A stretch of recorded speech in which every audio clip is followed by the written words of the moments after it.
ọmọ Yorùbá ó ti ṣẹlẹ̀ wọ́n ti fẹ́ gbérù wá látẹ̀yìn o ọmọ Yorùbá wọ́n ti fẹ́ gbérù wá látẹ̀yìn láyéláyé kò gbọ́dọ̀ ṣẹlẹ̀ bẹ́ẹ̀ kẹ̀dẹ̀rẹ́ a ò ní gbà ọmọ Yorùbá a máa dúpẹ́ o àwọn àgbààgbà Yorùbá kan ló pè mí láìpẹ́ yìí nísì tó bá mi sọ̀rọ̀ tó ní kí wá pariwo kíní ìsìta mo fi Ọlọ́run bẹ gbogbo ẹ̀yin tẹ́ nífẹ̀ẹ́ bàbá wa olóyè Sunday Igboho tẹ́lẹ̀ nífẹ̀ẹ́ bàbá wa emeritus merited professor Adébánjí Akíntóyè ẹ̀yin tẹ́ bá nífẹ̀ẹ́ àwọn bàbá méjèèjì ẹ bá wa pín fídíò yìí síta kó lọ dáadáa ẹ̀yin tẹ́ bá dẹ̀jẹ̀ pé lóòótọ́ lẹ nífẹ̀ẹ́ òmìnira tẹ́ fẹ́ jẹ́ kí ilẹ̀ Yorùbá dá dúró gẹ́gẹ́ bí orílẹ̀-èdè a fi Ọlọ́run bẹ̀ yín nítorí Ọlọ́run a ò ṣakọ à ń bẹ̀ yín ni ẹ bá wa pín fídíò yìí fún gbogbo ọmọ Yorùbá tẹ́ bá mọ̀ káàkiri àgbáláyé torí pé kí ni wọ́n ti fẹ́ gbérù wá látẹ̀yìn bí mo ṣe ń bá yín sọ̀rọ̀ information kan kàn wá lára lọ́wọ́lọ́wọ́ báyìí wípé àwọn àgbà Fúlàní wọ́n ti kó àwọn ọmọ Yorùbá kan jọ wọ́n ní kí n má dárúkọ orúkọ ẹgbẹ́ yẹn due to some reasons báwọn sì ṣe investigation lọ́wọ́ lórí ẹ̀ tó bá jẹ́ pé orúkọ ẹgbẹ́ yẹn nìyẹn kí wá nìkan tí wọ́n ṣe àwọn Fúlàní gbé wọn dìde wọ́n fún wọn lówó wọ́n fìnáǹsì wọn kódà wọ́n ní àwọn táwọn ń sọ yẹ wọ́n ní àwọn tó súnmọ́ sí Sunday Igboho dáadáa wọ́n wà ní ẹgbẹ́ yẹn in the sense that wọ́n kó wọn jọ wọ́n ní kó kọ lẹ́tà sí United Nations wípé Yorùbá nation tá à ń ṣe ń kọ́ o àti yọwọ́ ń bẹ̀ o a ṣe Yorùbá nation mọ́ o a ṣe kọ́kọ́ mọ́ o a ti ṣẹ́tù pẹ̀lú àwọn olóṣèlú wa o nǹkan tá a fẹ́ nísìn ni wípé kó fún wa lówó ká kàn fi ṣe security kò sí ohun tó jọ o irọ́ pátápátá gbà irọ́ tó yàtọ̀ sódodo ni o irọ́ tó jìnà sódodo ni kò sí kankan tó jọ mọ́ bẹ́ẹ̀ no going back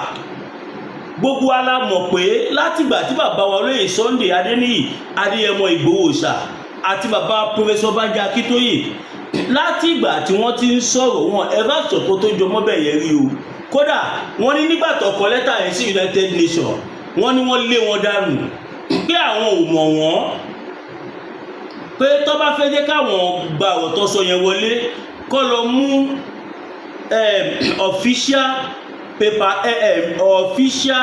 headline paper Professor Bánjí Akíntóyè àti Sunday Igboho kí wọ́n lọ mú wá tàbí kí àwọn yẹn communicate pẹ̀lú àwọn pé lóòótọ́ o àwọn ò ṣe Yorùbá nation mọ́ ọmọ Yorùbá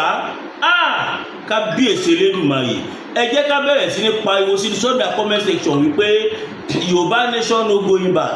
ẹ jẹ́ ká jẹ́ kó mọ̀ wípé àwọn tó wá bá wọn yẹn o lára àwọn tó ń ba ayé àwọn ọmọ Yorùbá jẹ́ ni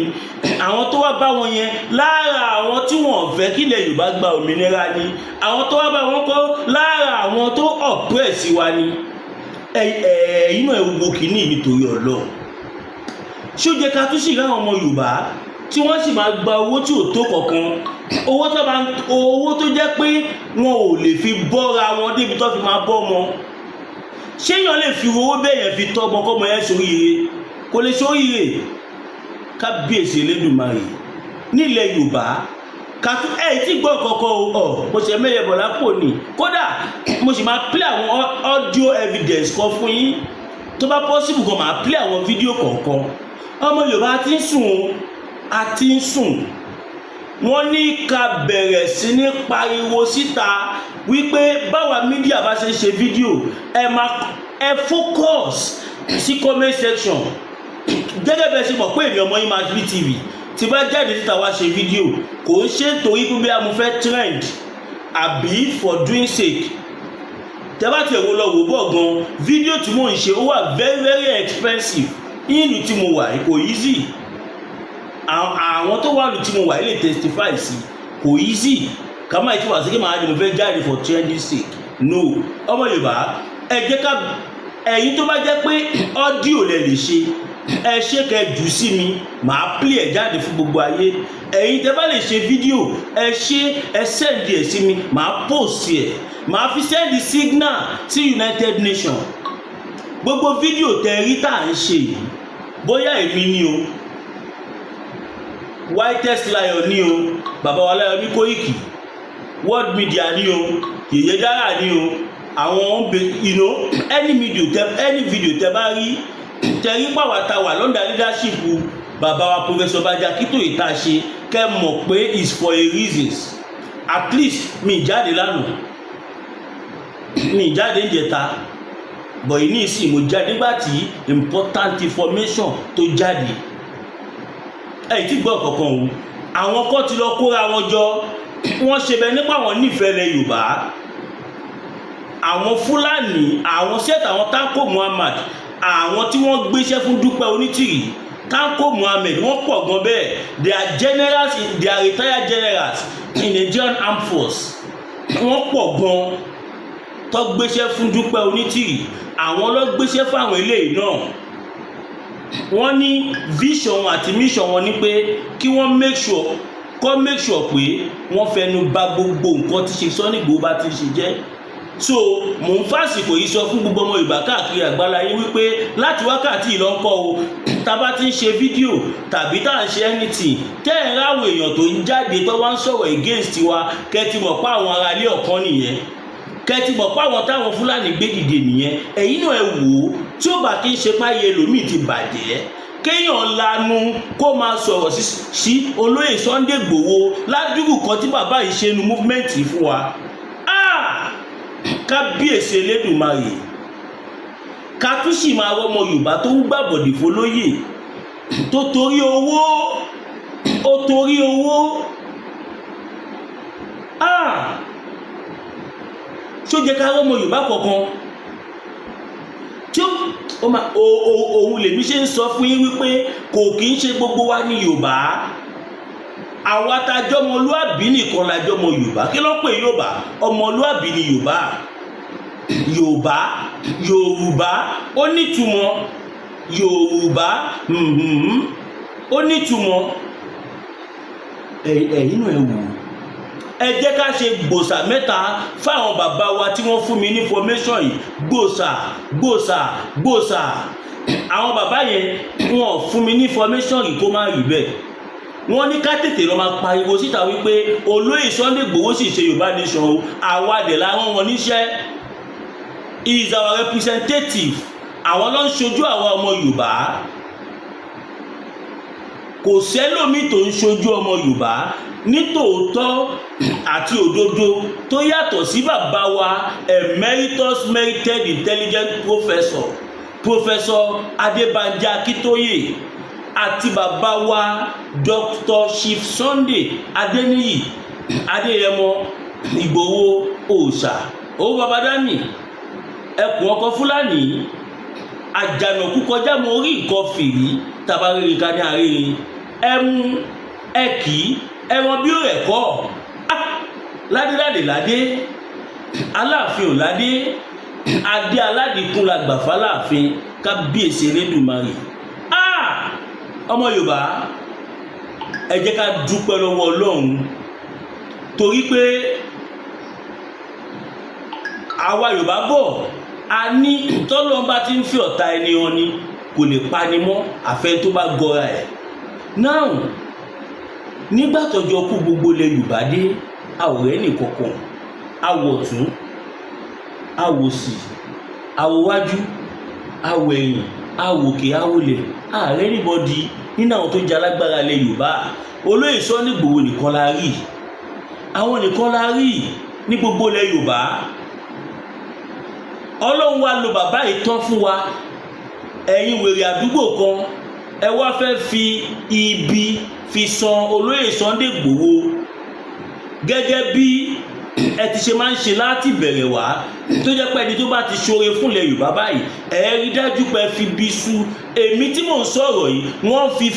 $14,000 wọ́n fi lọ̀ mí láti lè ṣiṣẹ́ against Chief Sunday Igboho. Mi ìṣẹ̀ṣẹ̀ máa sọ ẹni káwọn onítìrì wá dìnnà yẹn. $14,000 cash ni wọ́n fi bẹ̀ mí tí bá rẹ́dì láti dance to their tune àwọn rí pé mídíà tí àwọn èèyàn máa ń wò gan ni mí, mo máa ń ní traffic tó pọ̀, mo máa ń láwọn tó pọ̀ tó ń tẹ̀lé mi, tó ń wò mí, tó ń nífẹ̀ẹ́ mi nǹkan àwọn rí ṣẹ́mọ̀ wọ́n tún tòsí mi. Can you imagine that?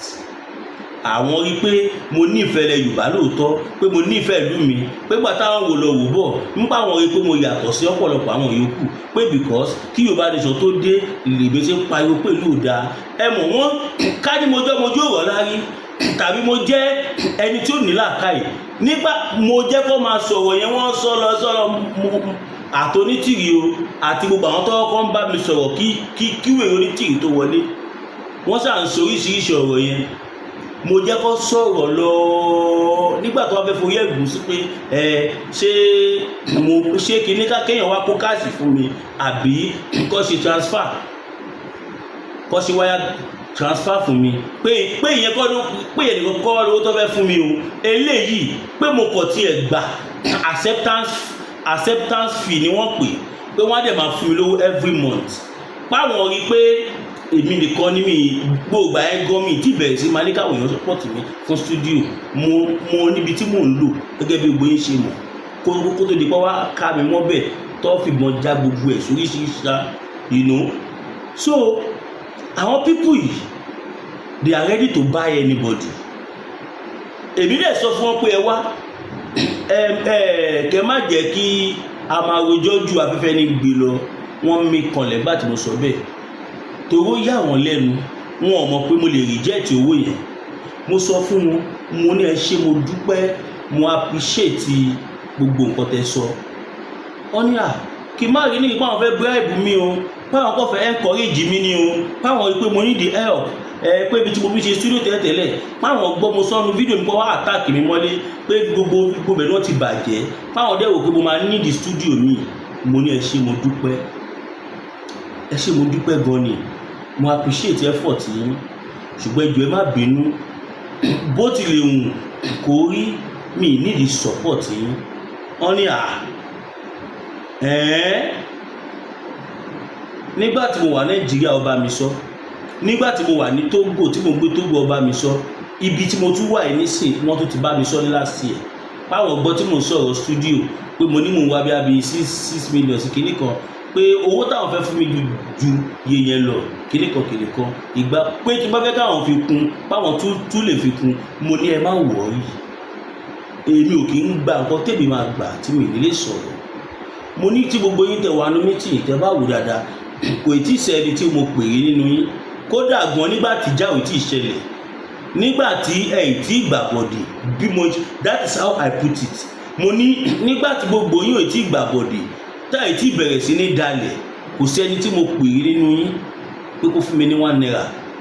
Wọ́n mi kanlẹ̀ again. Mo ní kó má bínú, kò sí pé mo rude, I just have to be sincere. Èmi ilé tèmi ti jáde, kì í dalẹ̀,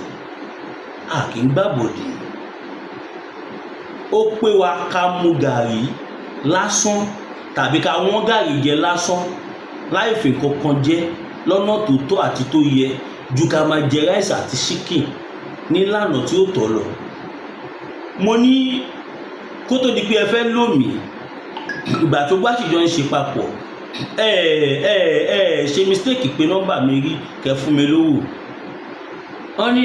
kò rí bẹ́ẹ̀, pé mo ṣàmọ̀ pé gbà yẹn àwọn tó ń gbà àwọn èèyàn pọ̀ tó ń pé àwọn nípa mi lè mi ò pé àwọn o, gbogbo àwọn tó pé àwọn ló mú gbogbo wọn làwọn ṣe fún àwọn. Mo ní ẹ má bínú, mi ì bá yín jà ó ti jà kọ́ o, ṣùgbọ́n màá rọ gbogbo yín kẹ́ lọ ronú pìwàdà. Wọ́n ní kí ni mo mean, kí ni mo ní ẹ ṣe sùúrù, mo ní ẹ lọ ronú pìwàdà, ẹ má jẹ́ ká máa bá báyìí lọ́lẹ̀ Yorùbá. Mo ní gbogbo àwọn alágbára tí wọ́n ti wá nílẹ̀ Yorùbá, ibi ló fi máa ń sọ àwọn tó bá ṣòro fún wọn. Wọ́n ní kí ni mò ń sọ yìí, kíní kan ń pa àwọn èèyàn náà ti sọ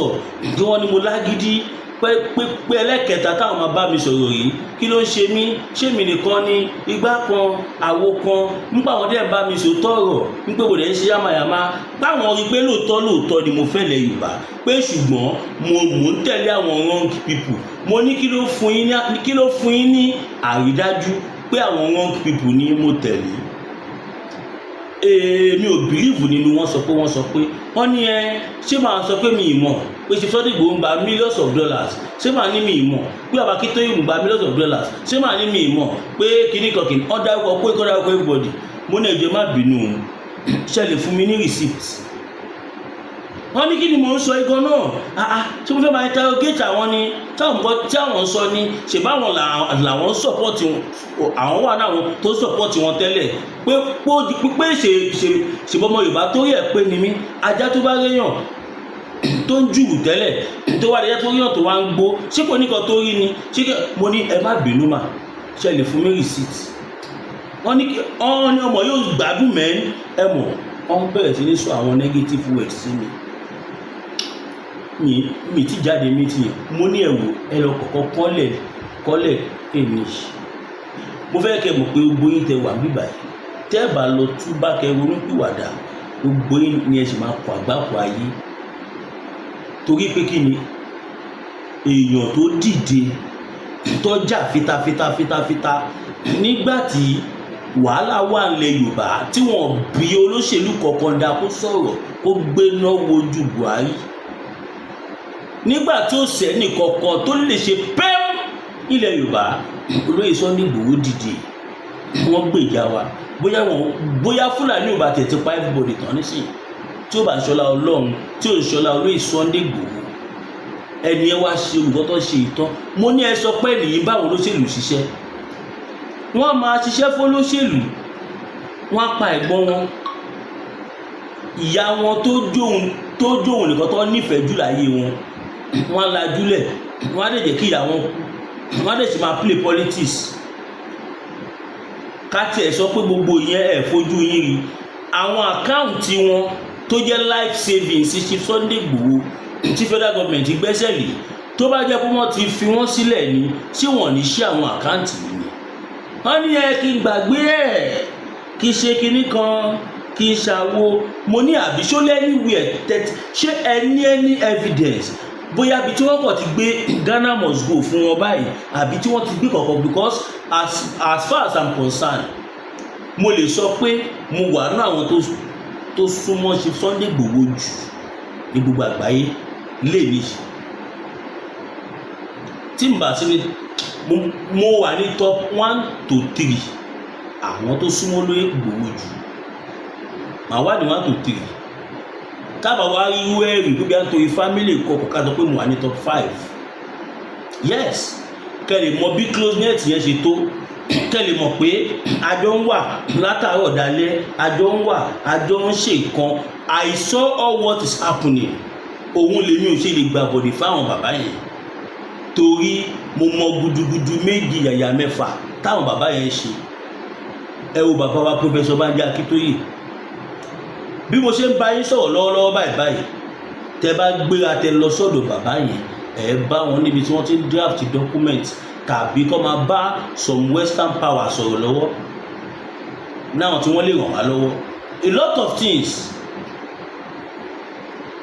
Ṣùgbọ́n èyí tẹ́ ẹ̀ jáde nílé yín tó jẹ́ kọ̀ọ̀rọ̀ yàrá yín lẹ́wà ẹ máa sọ àwọn nǹkan tẹ́ lè defend ẹ máa sọ àwọn nǹkan tí ò tiẹ̀ jọra wọn tí ò sóòótọ́ ọ̀rọ̀ kan bẹ̀ bó tilẹ̀ ń kó mọ́. Àwa dẹ́ mọ̀ yín kó tó dànù ìlara ló ń ṣe yín. Ó dàbí ẹgbẹ́ kan náà tí wọ́n dá sílẹ̀ ní ọjọ́ mẹ́ta yìí tó ń pera wọn ní ẹgbẹ́ fàsẹ́yìn àbí kọ̀ọ̀kan tiẹ̀ ni wọ́n pè tí wọ́n náà já fún Yorùbá nation tí wọ́n náà bá Gani Adams ṣe kan ọ̀bá olóyè Sunday Igboho ṣe ìsọ̀rí wọn ọ̀bá ààrẹ Gani Adams ṣe wọn ọ̀bọ onítìrì ṣe wọn ọ̀bẹ anybody ṣe àwọn dá wà ẹ̀dẹ̀ wà ń bẹ̀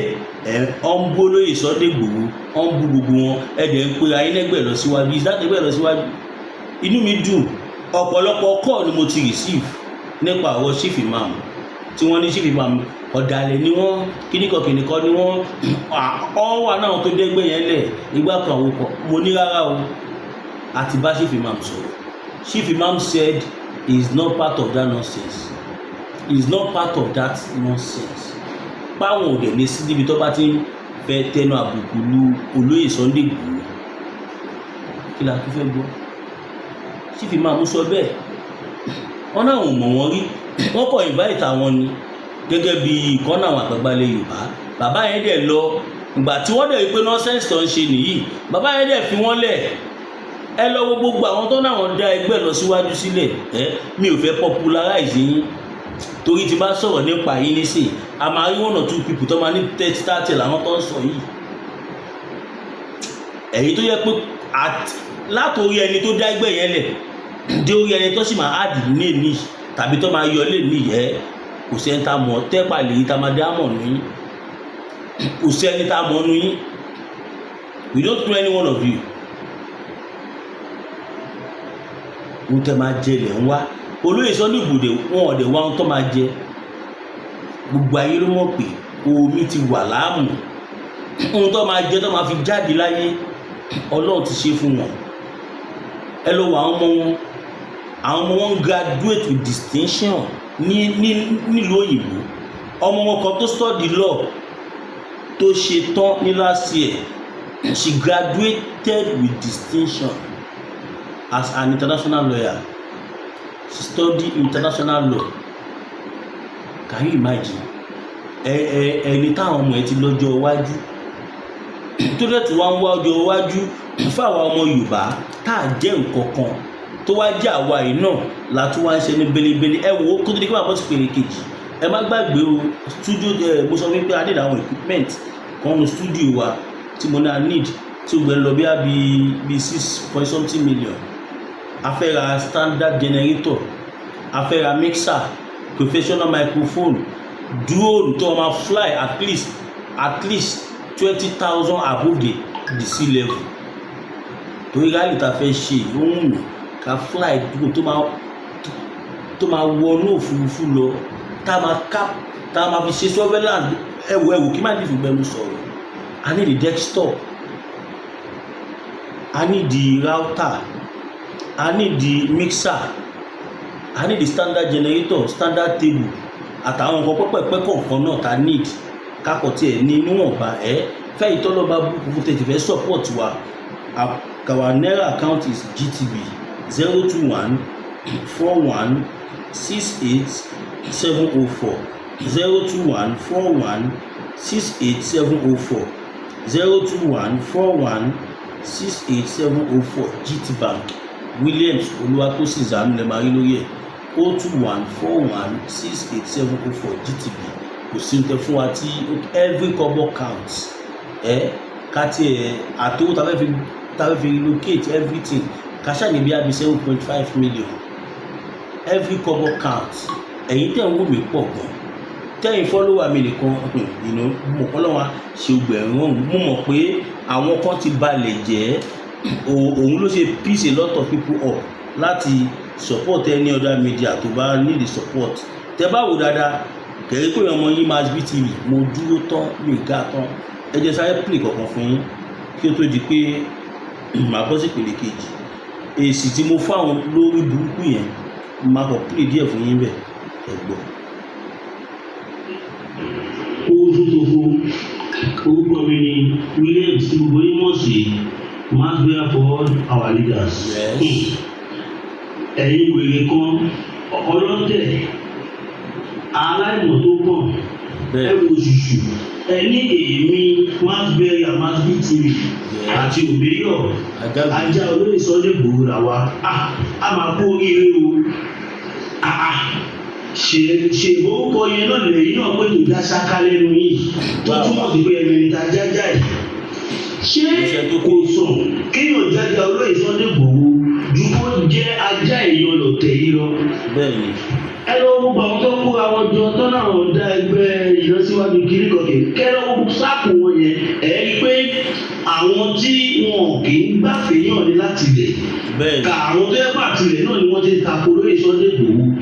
Ẹ̀gbọ́n gbogbo rẹ̀ ní kó yín máa dùn tó bá jẹ́ pé ìgbọ́n ni tó bá jẹ́ pé ìgbọ́n ni ìṣèlú ẹ̀kẹ́ dákẹ́ fẹ́rù kẹ́ máa wọ́n pariwo tẹ́ ẹ̀ fò sókè tẹ́ ẹ̀ láyé mọ́lẹ̀ kò sẹ́ni tó ní mòrá àti jáde nù yín Sunday Igboho ní kẹ́nìbọ̀dì má ṣò tálẹ̀tì ẹ̀ ní nígbà tó lóye Sunday Igboho máa jáde wọn drag gbogbo anybody náà olóyè Sunday Igboho sọ pé ìjọ Friday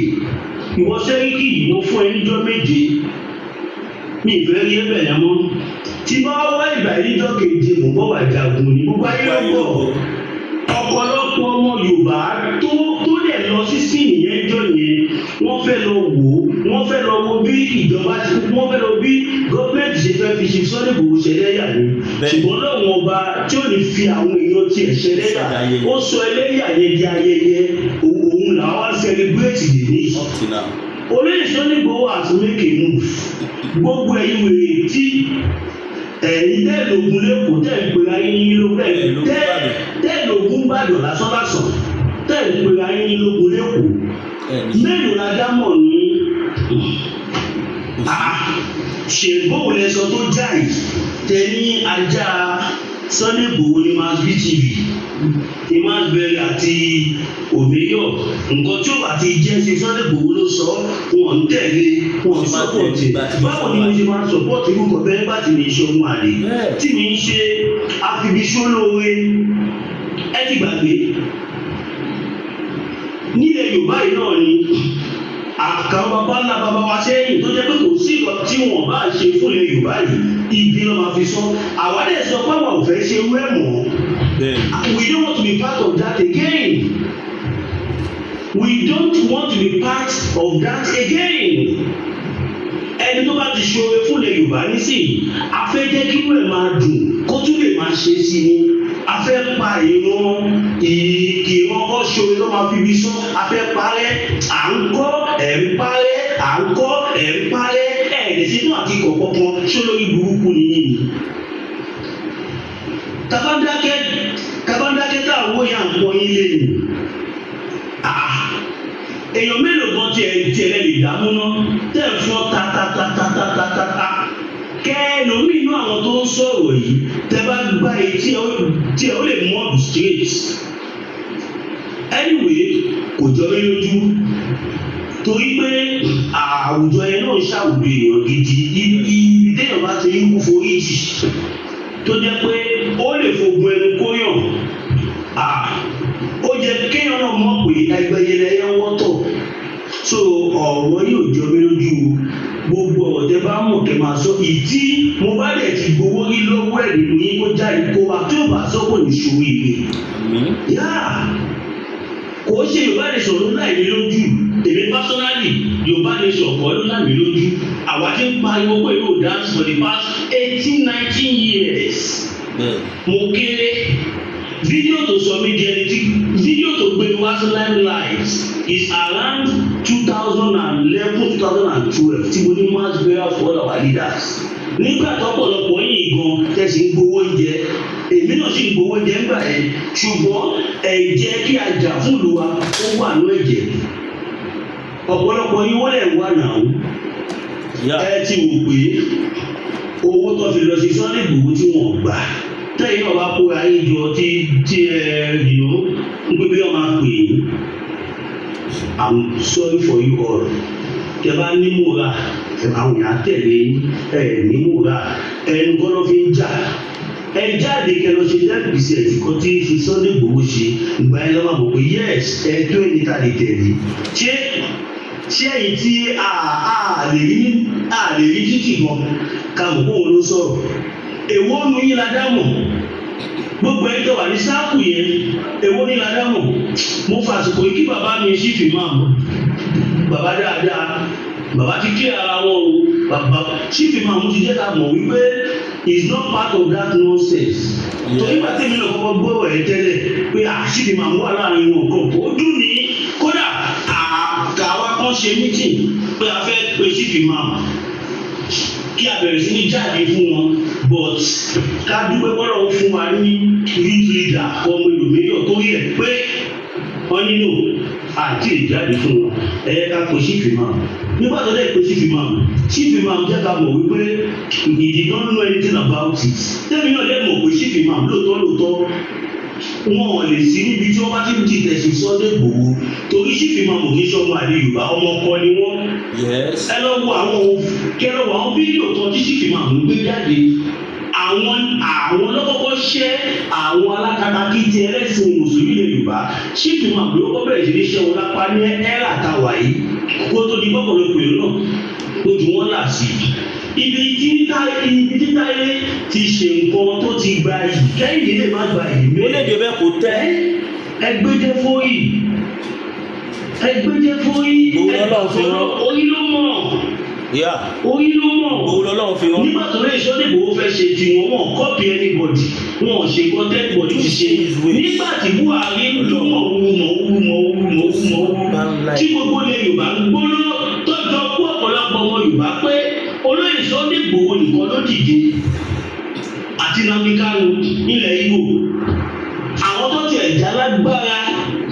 tí wọ́n lè gbé ẹ̀yìn tẹ̀ sọ̀rọ̀ yìí wọ́n dákẹ́ pẹ́ẹ́rù wọn sọ kọ́kọ́ olóyè Sunday Igboho nìkan ṣoṣo lárí wá ní ká fi bí su ká tẹ̀lé yín kí ayọ̀ máa dìde olóyè Sunday Igboho